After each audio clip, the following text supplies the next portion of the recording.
Hello students, channel पे आपका स्वागत है। हम चैप्टर नंबर 11 कर रहे थे, फोर्स एंड प्रेशर। इसका हम कंप्लीट एक्सप्लेनेशन कर चुके हैं। आज हम करेंगे इसकी एनसीईआरटी एक्सरसाइज। फर्स्ट क्वेश्चन है, give 2 examples each of situations in which you push or pull to change the state of motion of objects. हमें ऐसी 2 एग्जांपल्स देने हैं कौन कौन सी सिचुएशंस के जिसमें आप किसी चीज़ को पुश करते हो या किसी चीज़ को आप पुल करते हो। उससे क्या होगा, जो ऑब्जेक्ट्स की मोशन है उसकी स्टेट में चेंज आ जाएगा। And the answer is an object may be at rest. Object rest में भी हो सकता है, तो उसको क्या बोलते हैं, जीरो स्पीड बोलते हैं या बोलते हैं state of rest. An object may be in moving position. Object moving position में भी हो सकता है, तो इसको बोलते हैं मूविंग स्टेट ऑफ मोशन। और हमें ऑब्जेक्ट की मोशन में, स्टेट ऑफ मोशन में चेंज लाना है। तो एग्जाम्पल्स हैं, एग्जाम्पल्स ऑफ पुश। पुश का मीनिंग होता है किसी चीज़ को धकेलना। First, shutting a door to close it. जब हम किसी दरवाजे को बंद करते हैं तो क्या करते हैं, हम दरवाजे को पुश करते हैं, धकेलते हैं। Second, A cricket ball hit by a batsman. जब एक बैट्समैन के बैट पे क्रिकेट की बॉल आती है तो वो क्या करता है, उसको हिट करता है, उसको पुश करता है। थर्ड एग्जाम्पल है, a football player kicks the ball and pushes it. Football का जो प्लेयर है वो बॉल को किक करता है और उसको पुश करता है। तो ये हो गए हमारे 3 एग्जाम्पल्स। इनमें क्या है, तीनों में जो स्टेट ऑफ मोशन है ऑब्जेक्ट की उसके अंदर चेंज आ रहा है।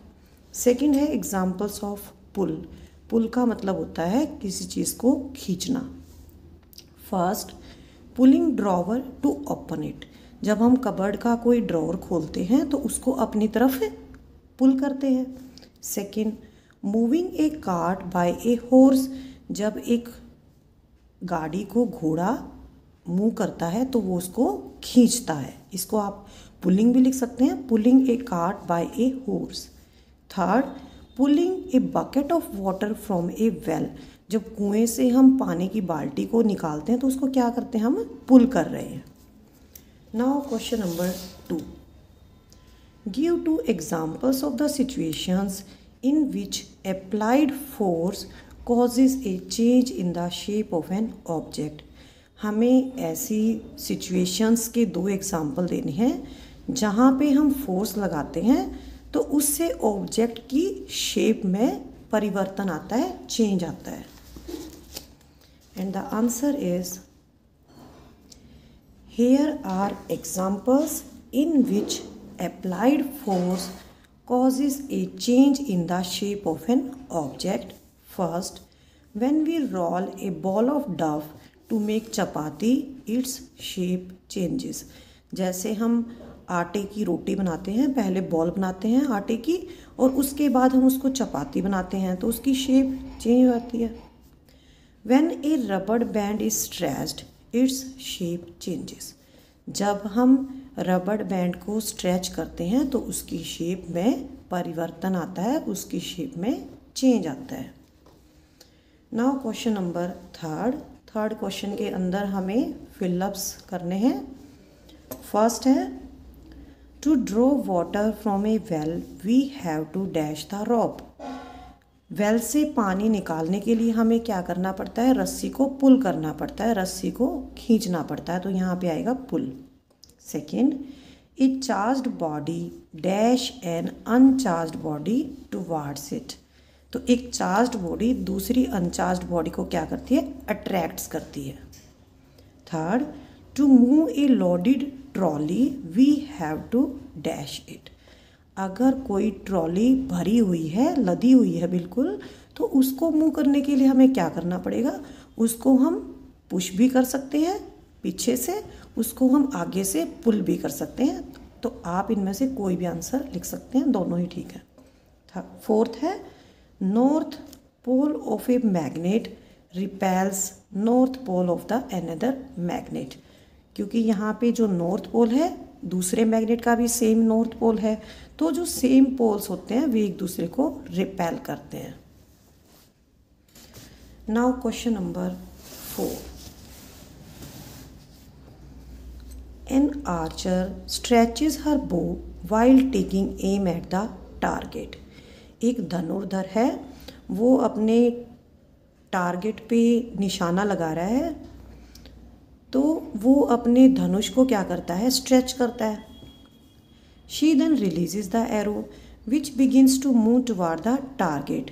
तब वो अपने एरो को छोड़ देती है और एरो कहाँ जाएगा, टारगेट की तरफ जाएगा। Based on this information fill up the gaps in the following statements using the following terms.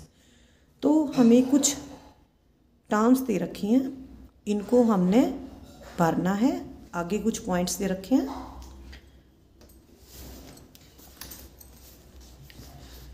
First है a point, to stretch the bow the archer applies a force that causes a change in its shape. धनुष को जब stretch करता है Archer तो एक force लगाता है, उससे क्या आता है, बो की शेप में चेंज आता है। Second, the force applied by the archer to stretch the bow is an example of muscular force, क्योंकि हाथों में ही धनुष बाण चलाया जाता है, हाथों से ही, तो उसके अंदर कौन सा फोर्स यूज होता है, मस्कुलर फोर्स यूज होता है। C, the type of the force responsible for a change in the state of motion of an arrow is an example of dash. तो हमें बताना है जो एरो की स्टेट ऑफ मोशन है उसके अंदर जो चेंज आता है तो उसमें कौन सा फोर्स रिस्पॉन्सिबल है। तो ये किस चीज़ का एग्जाम्पल है, ये एग्जाम्पल है नॉन कॉन्टैक्ट फोर्स का। D, while the arrow moves towards its target the forces acting on it are due to dash and that due to dash of air. जब बाण अपने टारगेट की तरफ जाता है तो इसके ऊपर कौन कौन से फोर्स एक्ट करते हैं। फर्स्ट है इसमें ग्रेविटी और सेकंड है फ्रिक्शन ऑफ एयर। ग्रेविटी की वजह से अर्थ इसको अपनी तरफ खींचती है और एयर का जो फ्रिक्शन है वो इसकी मोशन को रेजिस्ट करता है। Now question number 5, in the following situations identify the agent exerting the force and the object on which it acts। यहाँ पे कुछ सिचुएशंस दे रखे हैं ए से लेकर डी तक। हमें इनके अंदर आइडेंटिफाई करना है कि कौन यहाँ पे फोर्स लगा रहा है, एजेंट का नाम बताना है, and the object on which it acts, और ये फोर्स कौन से ऑब्जेक्ट पे लग रहा है। State the effect of the force in each case, और इस फोर्स का क्या इफेक्ट हो रहा है। फर्स्ट है squeezing a piece of lemon between the fingers to extract its juice. तो फर्स्ट पार्ट में क्या है हमारा कि हम लेमन के एक टुकड़े को अपनी उंगलियों के बीच में रखकर उसको दबा रहे हैं और उसका जूस निकाल रहे हैं। तो यहाँ पे क्या होगा, जो एजेंट होगा, एजेंट एक्सर्टिंग द फोर्स हमारी फिंगर्स हो जाएंगी, और किस ऑब्जेक्ट के ऊपर फोर्स लग रहा है, लेमन के ऊपर लग रहा है। इफेक्ट क्या होगा इस फोर्स का, lemon juice comes out, lemon juice बाहर आ जाता है। अब हमारा B part, taking out paste from the toothpaste tube. जो टूथपेस्ट ट्यूब है उसमें से पेस्ट को बाहर निकालना है। तो एजेंट एक्सर्टिंग द फोर्स हो जाएगी फिंगर्स, और कौन किसके ऊपर फोर्स लग रहा है, टूथपेस्ट ट्यूब के ऊपर। और क्या हो रहा है इफेक्ट इसका, paste comes out from the tube, tube से पेस्ट बाहर आ जाती है। C, a load suspended from a spring while its other end is on a hook fix to a wall. एक स्प्रिंग है, उसके एक एंड हुक से बंधा हुआ है जो कि दीवार पे लगा हुआ है, और उसके एक एंड पे एक लोड, एक भार, एक वेट उससे सस्पेंडेड है, उससे टंगा हुआ है। तो यहाँ पे एजेंट एक्सर्टिंग द फोर्स क्या हो जाएगा, लोड है, ठीक है। और किसके ऊपर फोर्स लग रहा है? स्प्रिंग के ऊपर लग रहा है। इफेक्ट क्या होगा इसका? Shape of the spring changes, जो स्प्रिंग की शेप है वो चेंज हो जाएगी। D, an athlete making a high jump to clear the bar at a certain height. Athlete jump लगाता है, ऊंची जंप लगाता है, टू क्लियर द बार, जो रुकावट है, एक ऊंचाई पर एक रुकावट है, उसको क्लियर करने के लिए। तो यहाँ पे जो एजेंट है वो कौन है? एथलीट है। और फोर्स किसके ऊपर लग रहा है? ऑब्जेक्ट क्या है यहाँ पे? एथलीट की बॉडी हो जाएगी।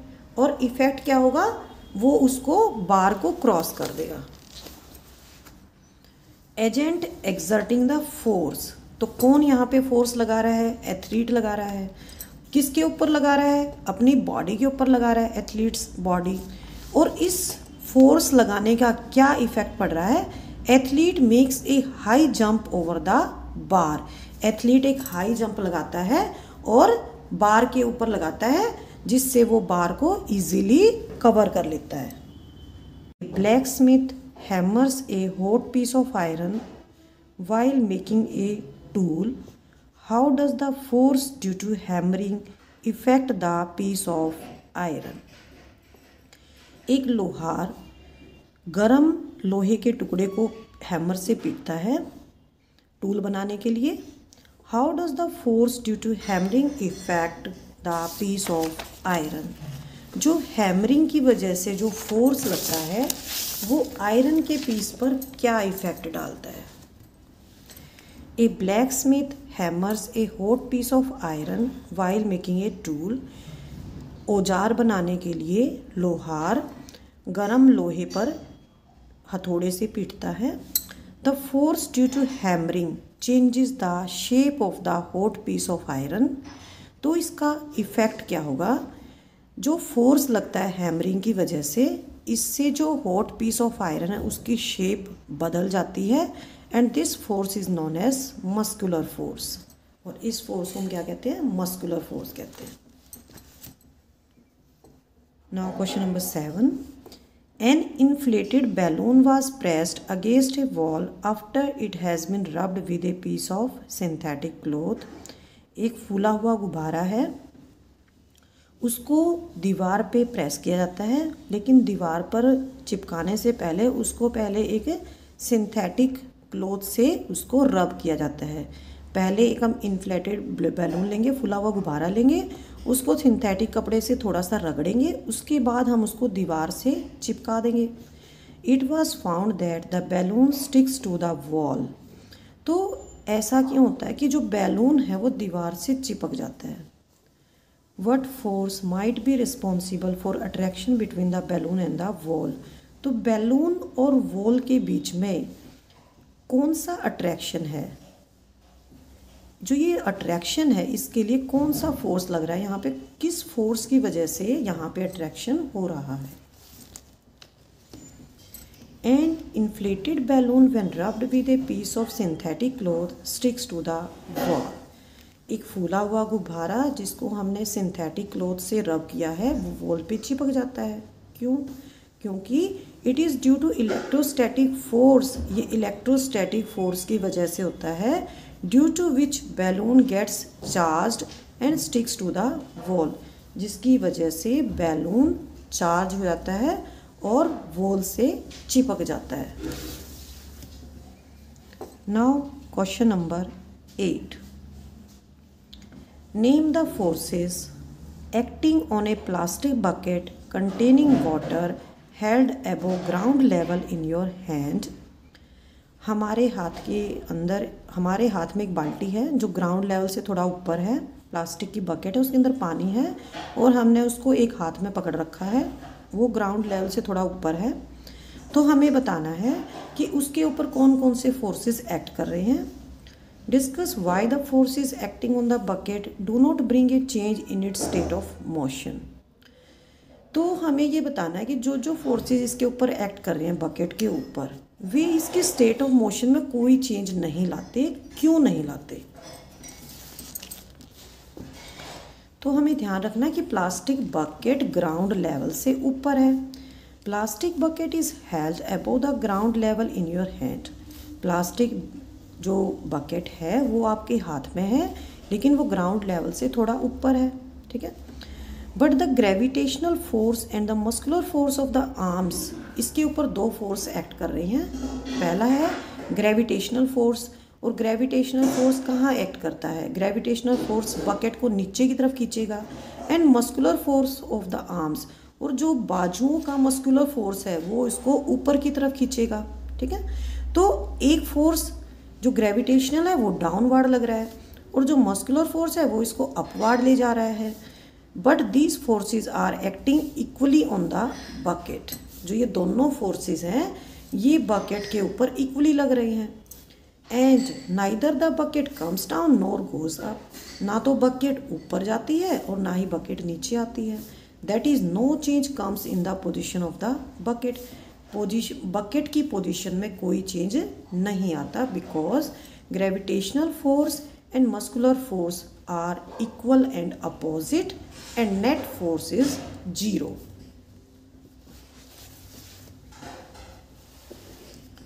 Now question number 9. A rocket has been fired upward to launch a satellite in its orbit. एक रॉकेट फायर किया जाता है ऊपर की तरफ, क्योंकि इसके थ्रू एक सैटेलाइट को लॉन्च करना है। Name the two forces acting on the rocket, हमें उन दो फोर्सेस के नाम बताने हैं जो रॉकेट के ऊपर एक्ट कर रहे हैं immediately after leaving the launching pad. Just जो लॉन्चिंग पैड है उसको छोड़ने के बाद रॉकेट के ऊपर कौन कौन से फोर्सेस एक्ट करते हैं। A rocket has been fired upward to launch a satellite in its orbit. After leaving the launching pad, launching pad को लीव करने के बाद two type of forces act on the rocket, दो तरह की forces act करते हैं rocket के ऊपर। फर्स्ट है friction due to air, second है gravitational force. And the last question is when we press the bulb of a dropper with its nozzle kept in water, जैसे हमारे पास एक ड्रॉपर है, उसके हम जो प्लास्टिक का होता है उसका बल्ब, उसको अगर हम प्रेस करते हैं और वो पानी के अंदर रखा हुआ है ड्रॉपर, तो क्या होता है, air in the dropper is seen to escape in the form of bubbles. जब हम उसका जो प्लास्टिक वाला बल्ब है उसको दबाते हैं तो एयर निकल जाती है और हमें दिखती है बबल्स की फॉर्म में, क्योंकि पानी में रखा हुआ है। Once we release the pressure on the bulb, जैसे ही हम बल्ब के ऊपर जो प्रेशर है उसको हटा देते हैं, हम अपना हाथ जो ड्रॉपर का बल्ब है वहाँ से हटा देते हैं, तो क्या होता है, water gets filled in the dropper, dropper के अंदर पानी भर जाता है। The rise of water in the dropper, जो ड्रॉपर के अंदर जो पानी बढ़ता है, पानी चढ़ता है, उसका रीज़न क्या है? तो हमें यहाँ 4 ऑप्शंस दे रखे हैं, A, B, C, D। तो pressure of water, gravity of earth, shape of the rubber bulb, atmospheric pressure. तो एटमॉस्फेरिक प्रेशर की वजह से ड्रॉपर के अंदर पानी चढ़ जाता है। आप इसको इस फिगर के जरिए समझ सकते हैं। जैसे यहाँ पे ये क्या है, ये हमारा ड्रॉपर है, ये ड्रॉपर का बल्ब है जो प्लास्टिक का बना होता है, और जो ड्रॉपर का नोज़ल है इसको यहाँ पे एक बीकर के अंदर पानी में रखा हुआ है। जब हम इस ड्रॉपर को इस तरह से प्रेस करेंगे तो क्या होगा, एयर ड्रॉपर में से पानी के अंदर आ जाएगी और पानी के अंदर हमें वो बबल्स की फॉर्म में दिखाई देगी, ठीक है।